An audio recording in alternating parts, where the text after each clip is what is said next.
Many years ago, when people still believed that family was everything and you could never turn away your own blood, there lived a woman called Grace Thompson. Grace was the kind of woman who always smiled even when her heart was breaking. She was married to Michael Thompson, a good man who worked as an accountant in Port Harcourt. They live in a three-bedroom flat in Remulla area, where the generator noise competed with the neighbors' music every evening, and where children played football until their mothers shouted them inside for dinner. They had two children, Zara, their 12-year-old daughter who was smart and loved reading, and David, their 9-year-old son who couldn't sit still for 5 minutes. Life was good. Not perfect, but good enough.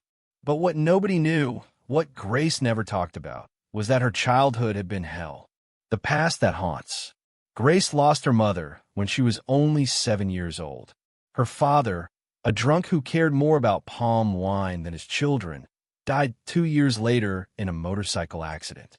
After that, Grace was passed around like a bag of old clothes. Her father's relatives took her in, but they treated her like a housemaid. She washed plates, swept the compound, fetched water from the borehole at 5 a.m., and if she was lucky, they gave her the leftover food after everyone had eaten. She wore torn clothes to school, while her cousins wore new uniforms. She slept on a mat in the corridor while they slept on beds with mattresses. Grace remembered nights when she cried herself to sleep, hungry and cold, wondering why God took her parents away. But there was one person who was kind to her. Just one. Aunt Patience. Aunt Patience was her father's older sister, but she lived far away in another state. Whenever she visited, maybe twice a year, she would bring Grace clothes, shoes, and food. She would hug her tight and whisper, "Don't worry, my daughter. One day you'll be great. One day you'll have your own family, and nobody will treat you like this again." Grace never forgot those words. When she turned 16 and finished secondary school, Aunt Patience was the one who paid for her to attend a secretarial school in the city. That training was what helped Grace get a job. That job was where she met Michael, and Michael gave her the family she had always dreamed of. So when Aunt Patience called that Tuesday afternoon, Grace's heart was full of gratitude and love for the woman who had saved her life. The call that changed everything. Grace was in the kitchen preparing rice for dinner. Zara was in the room reading her textbook because she had a test the next day. David was outside playing with his toy car. Michael would be home from work in an hour. Everything was normal. Everything was peaceful. Then her phone rang. The caller ID showed Aunt Patience, and Grace smiled as she picked up.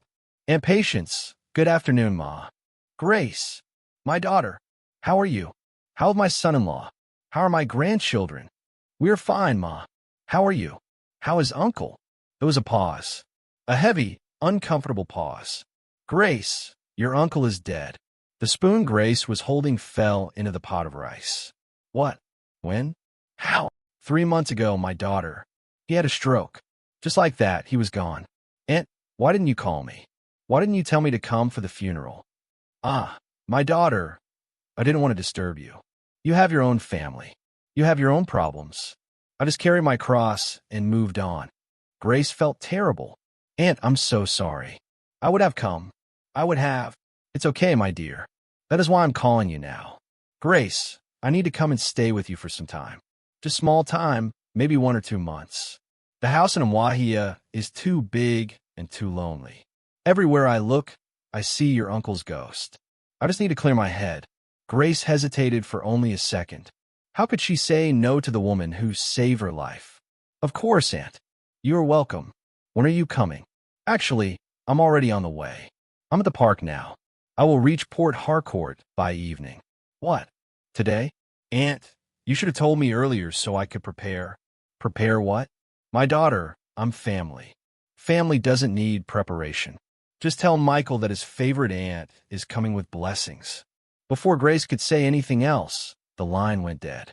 Grace stood in the kitchen, staring at her phone. Something felt wrong, but she couldn't explain what. Maybe it was the way Aunt Patience's voice sounded. Too cheerful for someone whose husband just died 3 months ago.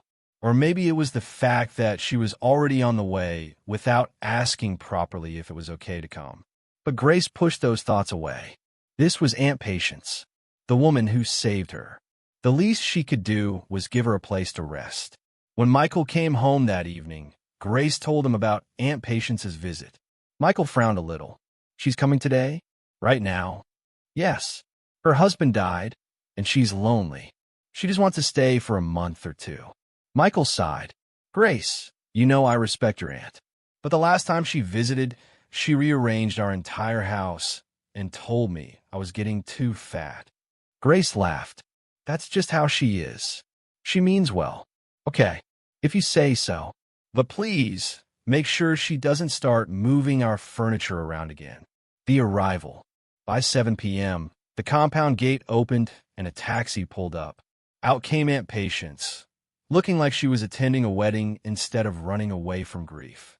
She wore a bright yellow blouse with red flowers, a long wrapper tied high above her waist, and a wig that looked like it had been styled by someone who learned hairdressing from YouTube videos.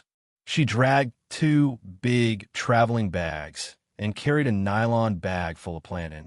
Grace, my daughter, she screamed, dropping everything to hug Grace so tight that Grace couldn't breathe. Aunt Patience, welcome, Ma. Look at you. You're even fatter than before. Marriage is sweetening you. Where's my son-in-law?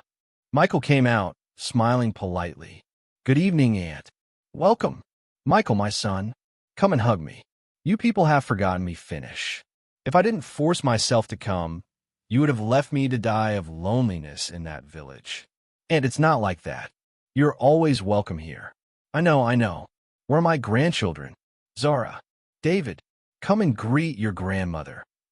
Zara came out first. David's smile faded. Good evening, Ma. Good. Now help me carry my bags inside.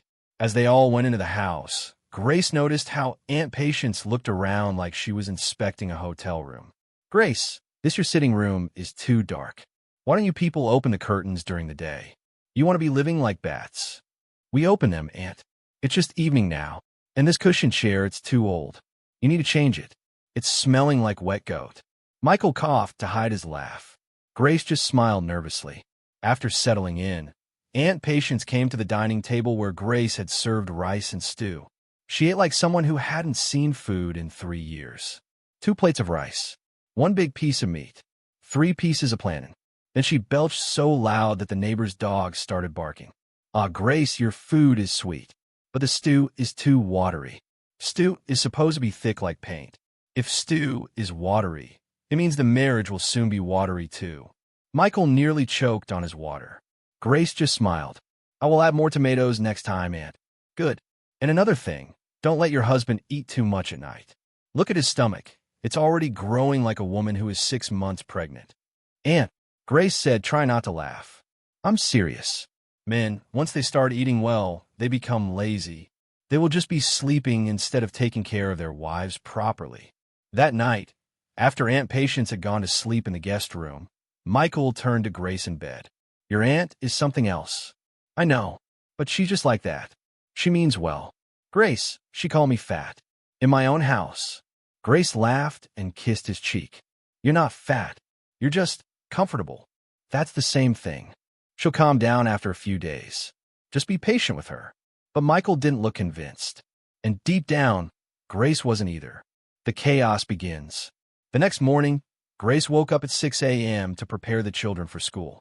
But as she walked to the kitchen, she heard a loud voice coming from the sitting room. Holy Ghost fire! Any enemy of this family, scatter! Jehovah, arise and fight for your children. Grace ran to the sitting room and found Aunt Patience kneeling down, her eyes closed, her hands raised to the ceiling, shouting prayers like she was in a church crusade. Aunt Patience! Aunt Patience, open one eye. What is it? It's 6 a.m. The children are still sleeping. Sleeping? At 6 a.m.? Grace, that is your problem. You people sleep too much in this house. That is why the enemy is comfortable. You have to wake up early and fight the devil before he fights you. But Aunt, don't but Aunt me. Go and wake those children up. Zara, David, get up now. Come and join me in prayer. Grace wanted to protest, but what could she say? This was Aunt Patience. She was older. She was family. And after everything she had done for Grace, How could Grace tell her to stop praying? So Grace just went to wake the children up. Zara came out looking sleepy and confused. Mummy, what's happening? Your aunt wants you to pray with her. But I have a test today. I need to revise. Just pray for 5 minutes, then go and revise. But 5 minutes turned into 30 minutes. Aunt Patience prayed for everything. She prayed against witches, wizards, marine spirits, village people, bad dreams, and evil neighbors. By the time she finished, Zara was almost late for school. At breakfast, Aunt Patience started her second mission, giving unsolicited advice. She looked at Zara's school uniform and frowned. Why are you wearing your skirt this short? Do you want to attract boys? Do you want to become a prostitute? Aunt, it's the school uniform, Grace said quickly. All the girls wear it like this. I don't care what other girls are wearing. If other girls jump into the river, will you follow them? Zara, pull that skirt down before you leave this house. Zara looked at her mother helplessly. Grace just nodded, and Zara went back to her room to change. Then Aunt Patience turned to David. And you, why are you eating with your left hand? Are you a witch? Only witches eat with their left hand. Aunt, he's left-handed, Michael said patiently. That's just how he is. Left-handed, that is what they told you. But I'm telling you, that is a spiritual problem. You people need to take him to a proper church for deliverance. Michael opened his mouth to respond, then closed it.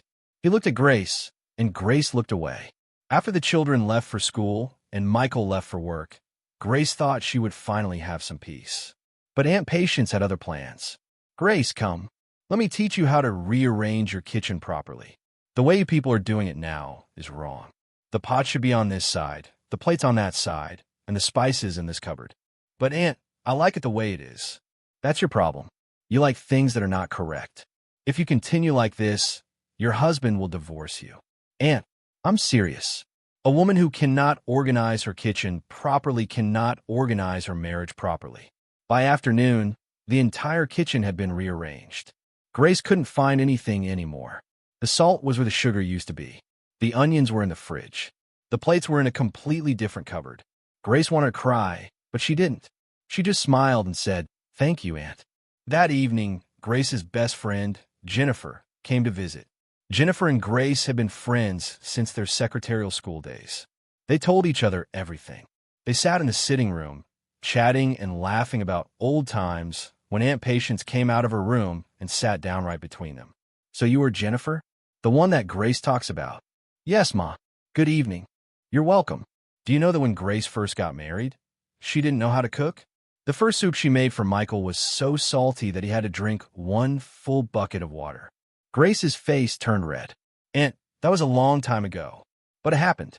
If I didn't visit and teach her properly, Michael would have sent her back to her father's house by now. Jennifer just smiled politely and sipped her drink, but Grace could see the pity in her eyes. After Jennifer left, Grace went to the bedroom and closed the door. She sat on the bed and put her face in her hands. Michael came in and sat beside her. Are you okay? No, I'm not okay. Your aunt is taking over everything. She rearranged my kitchen. She's embarrassing me in front of my friends. She's shouting prayers at 6 a.m. and waking up the whole house. I don't know how much more I can take. Grace, I told you. I know what you told me. But what can I do? She's my aunt. She's the only family I have. If I send her away, where will she go? Michael sighed. She said 1 or 2 months, right? Let's just be patient. It won't be forever. Grace wanted to believe him. But something in her gut told her that Aunt Patience was not planning to leave anytime soon. The breaking point. 2 weeks passed. Then 3 weeks. Then 1 month.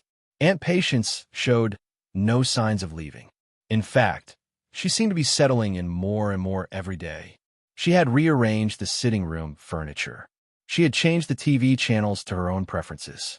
She had even started telling the neighbors that she was Michael's senior mother. Grace tried to be patient. She tried to remember all the good things Aunt Patience had done for her.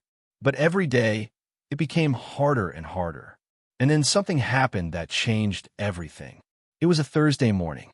Zara had been coughing the night before, but Grace thought it was just a small cough. Nothing serious.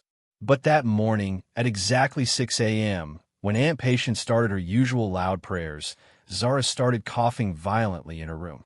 Grace rushed to check on her and found Zara sitting up in bed, struggling to breathe. Zara? Baby, what's wrong? Mummy, I can't breathe. Grace's heart stopped. Zara had asthma. They had it under control with medication, but stress and loud noises could trigger attacks. Michael, come quick. Michael ran into the room, took one look at Zara, and grabbed the car keys. We need to go to the hospital now. They rushed Zara to the hospital, leaving David with Aunt Patience. The whole way there, Zara wheezed and gasped for air while Grace held her hand and cried. It's okay, baby. You're gonna be fine. Just breathe. Just breathe. At the hospital, the doctors gave Zara oxygen and medication. After about 2 hours, she finally stabilized, but she was exhausted and weak. The doctor called Grace and Michael aside. Mr. and Mrs. Thompson, your daughter's asthma attack was severe. We've told you before that she needs to avoid stress and loud noises, especially early in the morning when her body is still waking up. Grace burst into tears. I know, doctor. I know. I'm sorry. I'm so sorry. Michael put his arm around her. Doctor, what do we need to do? Keep her environment calm and peaceful. No loud noises. No stress. She needs to rest for the next few days. If this happens again, it could be worse. That night, Zara stayed in the hospital for observation. Grace stayed with her while Michael went home to check on David. Grace sat beside Zara's bed, watching her daughter sleep with an oxygen mask on her face. The guilt was eating her alive. This was her fault. She had let Aunt Patience take over their home. She had let her disrupt their peace. And now her daughter was paying the price. Grace cried quietly, holding Zara's hand. I'm sorry, baby. I'm so sorry. This is all my fault. But I promise you, I won't let this happen again. When Michael came back to the hospital later that night, he looked exhausted and frustrated. How is she? He asked. She's sleeping. The doctor says she'll be fine, but we need to keep the house quiet and peaceful. Michael nodded. Then he sat down and put his head in his hands. Michael, what's wrong? He looked up at her, and for the first time since they got married, Grace saw real anger in his eyes. Grace, I found these in my briefcase today. He pulled out some papers and handed them to her. Grace looked at them, confused at first. Then her eyes widened in shock. They were divorce papers. Michael, what is this? I printed them last week. I haven't filled them out yet, but I've been thinking about it. You want to divorce me? I don't want a Grace, but I can't live like this anymore. Your aunt has taken over our home. She controls everything. She criticizes me in front of my own children. She wakes us up at unholy hours with her loud prayers. And now, because of the stress and noise, our daughter is in the hospital. Michael, I married you, Grace. Not your entire family. Not your village. Not your aunt. Just you. But right now, I don't even recognize our home anymore. It doesn't feel like ours. It feels like hers. Grace started crying harder. What do you want me to do? She's the only family I have. She saved my life when I was a child. How can I just throw her out? And how can I stay in a marriage where I'm not respected in my own home? When my children are not safe? Grace, you have to choose. It's her or us. The words hit Grace like a slap in the face. Choose. It's her or us. Grace looked at Michael, then at Zara sleeping peacefully with the oxygen mask, then back at the divorce papers in her hand. Her whole body was shaking. How had it come to this? How had she let things get so bad? Michael, please, give me some time. Let me handle this. Please don't leave me. Michael stood up. You have 1 week, Grace. 1 week to make a decision. Either she leaves, or I do. And I'm taking the children with me. He walked out of the hospital room, leaving Grace alone with her tears and her impossible choice. The truth comes out. The next day, Zara was discharged from the hospital. Grace brought her home and told Aunt Patience that the house needed to be quiet because Zara was sick. Aunt Patience nodded. Okay. I will pray quietly. Don't worry. But that only lasted for 1 day. By the second day, she was back to her loud morning prayers. Aunt, please, Grace begged. The doctor said no loud noises. Zara needs to rest. But Grace, if I don't pray, how will God protect this house? You want enemies to attack us. Aunt, you can pray quietly in your room. You don't have to shout. Quiet prayer doesn't work. You have to be violent in prayer. The Bible says the kingdom of heaven suffereth violence. Grace wanted to scream, but she held it in. She went to her room and sat on the bed, feeling like her life was falling apart. That night, after everyone had gone to sleep, Grace couldn't sleep. She lay in bed, staring at the ceiling, thinking about Michael's ultimatum. 1 week. She had 1 week to make a decision. At around midnight, Grace heard sounds coming from the guest room. She got up quietly and walked to the corridor. Aunt Patience's door was slightly open, and she could hear her talking on the phone. Grace moved closer and listened.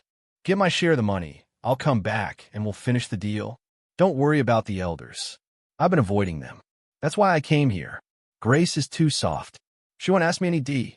Yes, I'm still in Port Harcourt." "No, they don't suspect anything. Just be patient. Once I fickle questions." Yes, she still thinks I'm just here because I'm grieving. Foolish girl. After all I did for her, she owes me this much." Grace's blood ran cold. She stood there, frozen, as her aunt continued talking. "The land is already sold. I got $2.8 million for it. I just need to hide here for a few more months until everything calms down. Then I'll go back and collect the rest of the money. No, my husband's family doesn't know where I am. They think I'm in Lagos. By the time they find me, I'll be long gone with all the money." Grace couldn't believe what she was hearing. Her aunt, the woman who saved her, the woman she trusted with her whole heart, had been lying to her from the beginning. She wasn't here because she was grieving. She wasn't here because she was lonely. She was here because she was running away. She had sold family land illegally, and she was using Grace's home as a hiding place. Grace walked back to her room in shock. She sat on the bed, shaking. Michael stirred and woke up. "Grace? What's wrong? Why are you shaking?" "Michael, I need to tell you something." Grace told him everything she had just heard. Michael sat up, fully awake now, his face hard with anger. "So she's been using us this whole time?" "I don't know what to do," Grace whispered. "Part of me wants to confront her, but part of me still feels like I owe her. She saved me when I was young. I wouldn't be here without her." "Grace, listen to me very carefully," Michael said, holding her hands. "Yes, she helped you when you were young, and that was a good thing. But that doesn't give her the right to lie to us, use our home as a hiding place, and put our daughter in the hospital. Good deeds from the past don't erase bad behavior in the present. But what if she has nowhere else to go? That's not your problem. She created this mess. Let her find a way out of it." Grace started crying again. "I feel so guilty. I feel like I'm betraying her." "No, she betrayed you. She betrayed us. She lied to our faces and put our family at risk. Grace, you have to stop feeling guilty for other people's mistakes." But Grace couldn't stop. The guilt was eating her alive, because deep down, she still remembered that little girl who was hungry and cold and had nobody until Aunt Patience showed up with food and kindness. How could she forget that? How could she just throw her out? The next morning, Grace decided to talk to Aunt Patience. She waited until Michael and the children had left. Then she went to the guest room. "Aunt, we need to talk." Aunt Patience was applying makeup in front of the mirror. "Talk about what? How long are you planning to stay here?" Aunt Patience laughed. "Why? Are you tired of me already?" "No, Aunt, but you said 1 or 2 months. It's been more than a month now, and you haven't mentioned anything about leaving." "Grace, is this what your husband is telling you? Is Michael complaining?" "No, Aunt. I'm asking because I need to know." Aunt Patience stood up and faced her. "Grace, after everything I did for you, this is how you repay me? I fed you when you were hungry. I clothed you when you were naked. I sent you to school when nobody cared about you. And now you want to throw me out." "I'm not throwing you out, Aunt. I'm just asking. You are throwing me out. You've changed, Grace. Marriage has changed you. You used to be humble and grateful. Now you're proud and ungrateful. That's not fair, Aunt." "Fair? You want to talk about fair? When your father died and nobody wanted you, who took care of you? When you had nothing, who gave you something? And now you have everything, a husband, children, a nice house, and you want to kick me out like I'm nobody?" Grace felt the guilt crushing her chest. "Aunt, I'm not. Get out. Just get out and leave me alone. I don't want to talk to you anymore." Aunt Patience pushed past her and locked herself in the guest room. Grace stood in the corridor, crying. Why did she feel like the bad person? Why did she feel guilty when Aunt Patience was the one who lied? The crisis deepens. That afternoon, while Grace was in the kitchen trying to calm herself down, there was a knock on the door. Grace opened it and found a man standing there. He was dressed in a simple shirt and trousers, and he looked nervous. "Good afternoon, Ma. Are you Mrs. Thompson?" "Yes. How can I help you?" "My name is Daniel Okafor. I'm from Wahia. I'm looking for Madam Patience Nwosu. I was told she's staying here." Grace's heart started beating faster. "Why are you looking for her?" "I'm her late husband's nephew. The family has been searching for her for months. She sold our grandfather's land without permission and disappeared with the money. We've reported her to the village elders, and they want her to come back and explain herself." Grace felt like the ground was moving under her feet. Everything she had heard the night before was true. "Is she here?" the man asked. Before Grace could answer, Aunt Patience's voice came from behind her. "Daniel, what are you doing here?" Daniel's face hardened. "Aunt Patience, so it's true. You've been hiding here all this time." "I'm not hiding. I'm visiting my niece." "There's nothing wrong with that." "Nothing wrong? You stole from the family and ran away. The elders are furious. Grandma is sick because of the stress you caused. And you're here living comfortably while we're suffering. That land belonged to my husband. I had every right to sell it." "No, you didn't." "That land belonged to the entire family, and you know it. You forged signatures and sold it illegally. Now the buyer is threatening to take us to court." Grace stood there, watching the argument unfold, feeling like she was in a nightmare. "Get out of my niece's house," Aunt Patience said coldly. "I'm not leaving without you. The elders sent me to bring you back. I'm not going anywhere. Then they'll come here themselves. And trust me, Aunt, when they come, it won't be peaceful." With that, Daniel turned and left. Aunt Patience turned to Grace, her face angry. "You see what you've caused? If you hadn't asked me about when I'm leaving, none of this would have happened. This is all your fault." Grace couldn't believe what she was hearing. "My fault? Aunt, you lied to us. You told us you were here because you were grieving, but you were actually running away from the law." "Law? What law?" "I sold my husband's land. That's not a crime. It is when you forge signatures and don't tell anyone." Aunt Patience raised her hand as if to slap Grace, but stopped herself. "You ungrateful child. I should have left you to suffer when you were young." Those words cut deeper than any slap could have. Grace stood there, tears streaming down her face, as Aunt Patience went back to her room and slammed the door. When Michael came home that evening and Grace told him what happened, he didn't say anything for a long time. He just sat on the couch, staring at the wall. Finally, he spoke. "Grace, this has to end. I've been patient. I've tried to understand. But this is too much. Your aunt is a criminal. She's using our home to hide from the law. If those village elders come here and cause trouble, it will affect my job, my reputation, everything." I know, Michael. So what are you going to do?"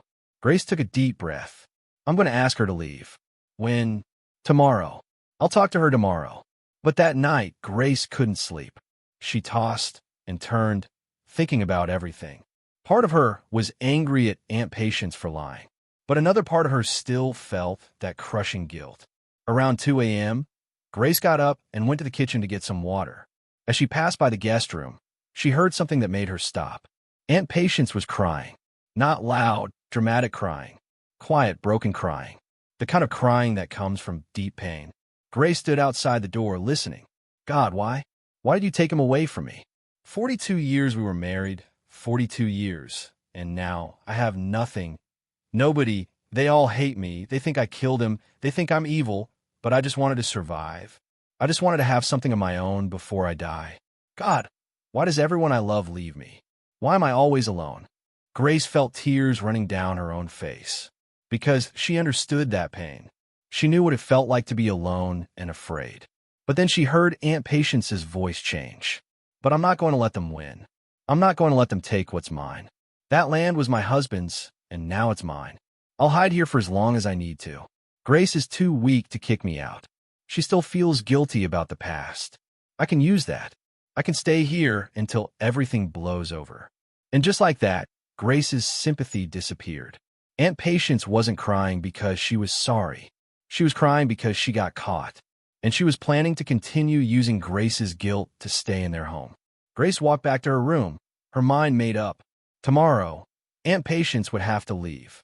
No matter how guilty Grace felt. No matter how much she owed her from the past.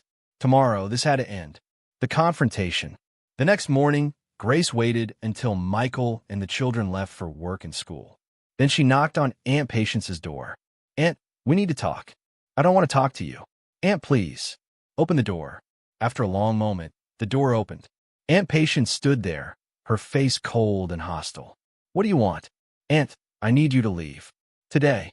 Aunt Patience laughed, but it was a bitter laugh. "So that's it? After everything I did for you, you're just going to throw me out like trash? You lied to us, Aunt. You told us you were grieving, but you were actually running away from your family. You sold land that didn't belong to you, and now you're using our home to hide. So what if I did? That land was my husband's.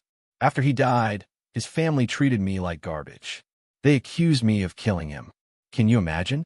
42 years of marriage, and they said I used him for money ritual. They wanted to take everything from me. So yes, I sold the land. And yes, I took the money, because I deserved it. But you didn't tell anyone. You just sold it and ran away. What was I supposed to do? Ask for their permission? They would have said no. They would have cheated me out of my own husband's property. I did what I had to do to survive." Grace understood that pain. She really did. But understanding didn't make it right.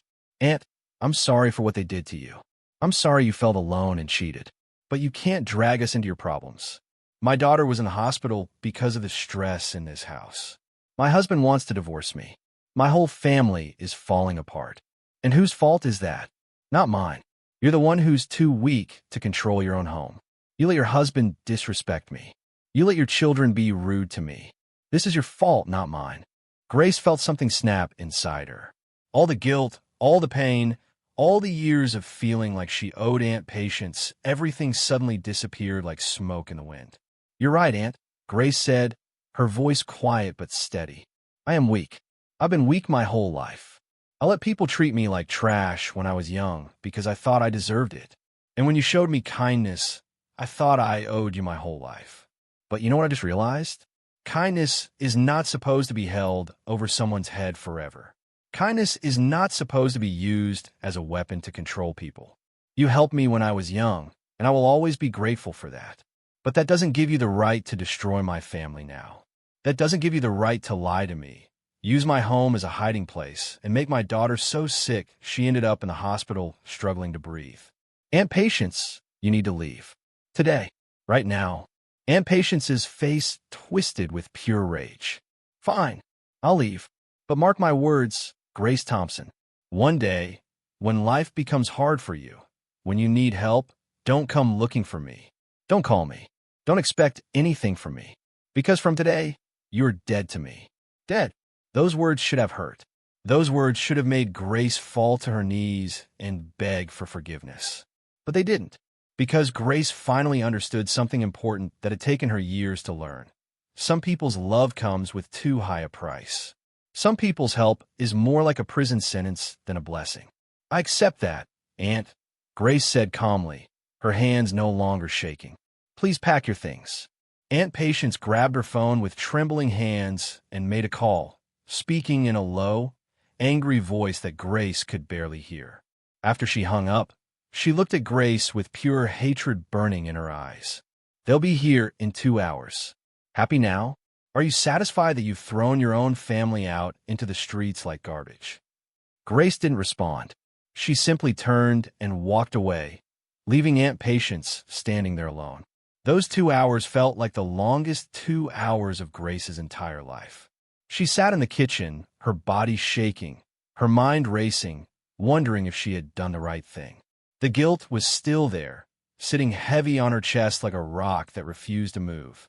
But then she thought about Zara lying in that hospital bed with an oxygen mask covering her small face, struggling to breathe because the stress in their home had triggered her asthma. She thought about Michael's face when he showed her those divorce papers, the pain and frustration in his eyes. She thought about David asking her quietly one night in his innocent little voice, "Mommy, when is Aunt Patience going to leave? I don't like her anymore. She makes everyone sad." And she knew, deep in her heart, that she had made the right choice. The only choice. The choice that would save her family. When the 2 hours were finally up, a car pulled up outside their compound. Two men got out, both looking serious and tired, like they had driven a very long distance. Aunt Patience came out of the guest room with her bags already packed. She had moved faster than Grace expected, which meant she had probably been ready to leave all along, just waiting for the right moment or perhaps hoping Grace would change her mind and beg her to stay. Grace watched in silence as the men carried her bags to the car, one by one. Aunt Patience walked slowly to the door, then turned back one last time, her face a mixture of anger, hurt, and something that looked almost like defeat. "Grace," she said, her voice cold as ice. "I saved your life once. Don't ever forget that. When you were nothing, when you had nobody, I was there. I was the one who fed you, clothed you, sent you to school.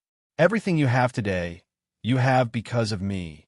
I won't forget, Aunt Patience," Grace replied, her voice steady even as tears streamed down her face. "But I also won't forget that you almost destroyed it too. I won't forget that you lied to us, manipulated us, and used my guilt as a weapon against me. I won't forget that my daughter ended up in the hospital because of the chaos you brought into our home." Aunt Patience's face tightened, her jaw clenched. Then, without another word, she turned and walked out, the door closing behind her with a finality that echoed through the entire house. Grace stood there for a long time after the car drove away, her hand on the doorknob, tears streaming down her face. She had done it. She had finally stood up to Aunt Patience. She had finally chosen her family over guilt, her peace over obligation. But why did it feel like she had lost something important? Why did her chest feel so heavy, like a part of her had been ripped away? The days that followed were strange and quiet. The house felt different, lighter somehow, like a heavy fog had finally lifted. Grace found herself constantly expecting to hear Aunt Patience's loud voice in the morning, her unsolicited advice, her dramatic prayers. But there was only silence. Beautiful, peaceful, blessed silence. Zara's health improved almost immediately. Without the stress and the loud morning disturbances, her asthma attacks stopped completely. She started sleeping better, eating better, and her smile returned, that beautiful, carefree smile that Grace had missed so much. David became more playful and energetic, no longer tiptoeing around the house afraid of being criticized or corrected. And Michael, dear Michael, he started coming home earlier from work, his face relaxed and happy instead of tense and worried. 3 months passed, and life slowly returned to the normal rhythm they had known before Aunt Patience's arrival. The house became their sanctuary again, not a battlefield. Grace could rearrange her kitchen the way she liked it. She could cook without being told her stew was too watery or her soup was too thick. She could have friends over without being embarrassed. She could simply breathe, exist, live in her own home without walking on eggshells. One evening, as the family sat together at the dining table eating dinner, something they hadn't done peacefully in months, Zara looked up at her mother and said, "Mommy, I'm so happy Aunt Patience is gone. Our house feels like home again. It feels like ours." Grace looked around the table at her husband and her children, at the peaceful, relaxed expressions on their faces, at the way they could laugh and talk freely without fear of judgment or criticism. Everyone was calm. Everyone was happy. Everyone was safe. This was what peace looked like. This was what home was supposed to feel like. This was what family meant, not control, not manipulation, not guilt, but love and safety and freedom. That night, as Grace lay in bed beside Michael, staring at the ceiling in the darkness, he turned to her and asked softly, "Do you ever think about her? Do you wonder where she is or how she's doing?" "Sometimes," Grace admitted honestly, her voice barely above a whisper. "But I don't regret what I did. Not for a single moment. I chose my family, Michael. I chose my peace. I chose my children's safety and our marriage over guilt and obligation. And that was the right choice. It was the only choice I could have made." Michael reached over and took her hand, squeezing it gently in the darkness. "I'm proud of you, Grace. I know how hard that was for you. I know how much guilt you carried, how much you felt like you owed her. But you did what needed to be done. You protected our family. You chose us. And that takes incredible strength and courage. Grace closed her eyes, and for the first time in what felt like years, she felt truly at peace. She had finally learned the most important, most difficult, most painful lesson of her life. You don't owe anyone your peace, not even family, especially not family who use love as a weapon and kindness as a chain. You can be grateful for someone's help without becoming their prisoner for life. You can honor the past without letting it destroy your present and future. And sometimes, the bravest, most loving thing you can do is set firm boundaries and say no, even when saying no feels like the hardest thing in the world. Grace Thompson had spent her entire life being weak, being controlled, being manipulated by guilt. But not anymore. She had finally found her voice, her strength, her power. She had finally learned to protect her peace, guard her family, and stand tall in her own home. And for the first time in her entire life, Grace was truly, completely, gloriously free. She was no longer defined by what someone had done for her years ago. She was no longer a prisoner of guilt and obligation. She was just Grace, a wife, a mother, a woman who had learned that real love doesn't manipulate, real kindness doesn't control, and real family doesn't destroy. And she lived happily, peacefully, freely ever after, knowing that the greatest gift she could give her children was not just a peaceful home, but the example of a mother who knew when to stand up, speak out, and choose her family's well-being over everything else.